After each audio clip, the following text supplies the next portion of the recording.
Jim from Advanced Performance Shooting again. And this week's hot topic, I decided to simply ask the question, why more people don't get out and train? I decided we'd use the Rangemaster Drill of the Month as a baseline for the shooting that we wanted to do. The Justin Deals 5 yard roundup, it's 10 rounds total, 4 strings, 2.5 seconds for a par time, 1 shot from concealment, 4 shots with both hands from the ready, and then 3 shots strong hand only, and then 2 shots support hand only. Shot on a B8 replacement center.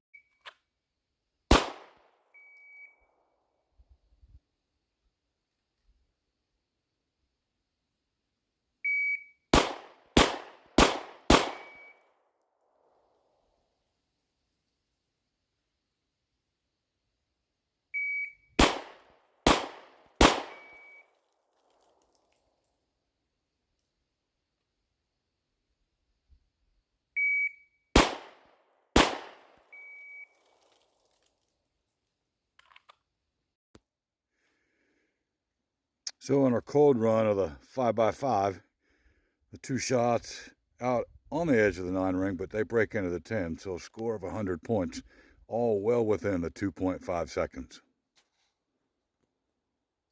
I think one of the reasons that people don't seek professional training is from their past experiences. I think if they've been a part of institutional training that didn't meet their expectations, or if they were part of an academy that didn't meet their expectations, it didn't do what they thought it was going to do, or it did what they thought and they excelled at it, they think, man, I'm good enough.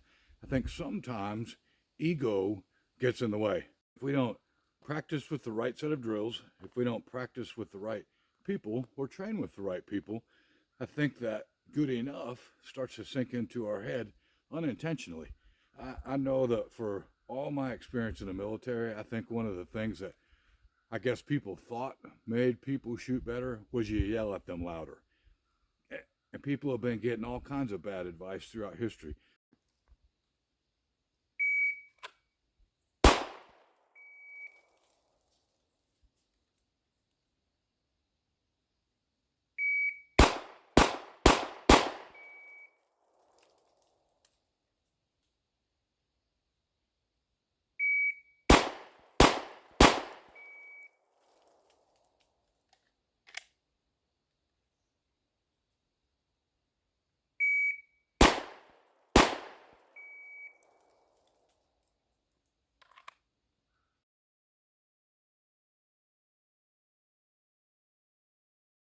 That there are students who have stood in front of instructors, and those 5 of those shots, 5 of them were in the center. 5 of them broke the 1 3/4 inch bullseye, if you will, and the other 5 were on the 5 inch circle line. People have stood in front of students and told them they had too much finger in the trigger, or they didn't have enough finger in the trigger. They told them they're jerking the trigger or they're slapping the trigger. And those students, with 100% effort, tried to fix what they were told they were doing wrong. And, and they'll never fix that thing because the problem wasn't correctly identified. So I don't think that it always rests on the individual. Sure, we're individually responsible for our own actions. But I think if the training experience that they had wasn't a good experience for whatever reason, it doesn't challenge them to come back. It doesn't put them in the right frame of mind to want to seek self improvement, especially if they were given bad advice along the way.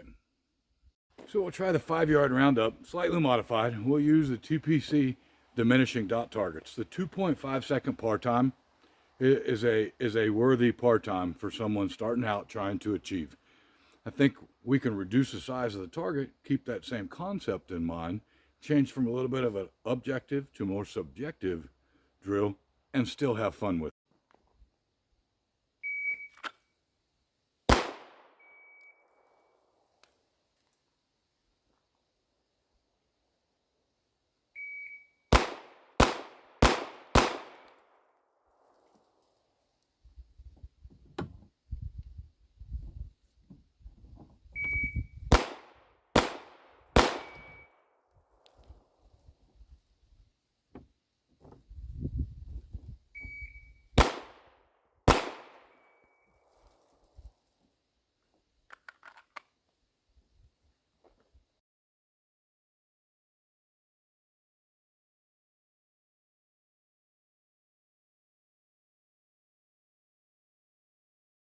Working for the Army, training military SWAT teams, one of the phrases that we use in a lot of our training was that your training should be recent, relevant, and realistic. And I firmly believe that.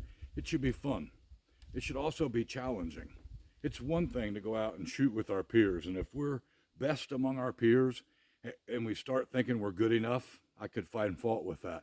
We need to go out and find better shooters to practice with, better shooters to train with. If our experience from that industry, whatever it was, institutional, academy, wherever it was, maybe a concealed carry class that just wasn't all that, we need to go out and find the classes that are. Push ourselves beyond the good enough concept. Find drills.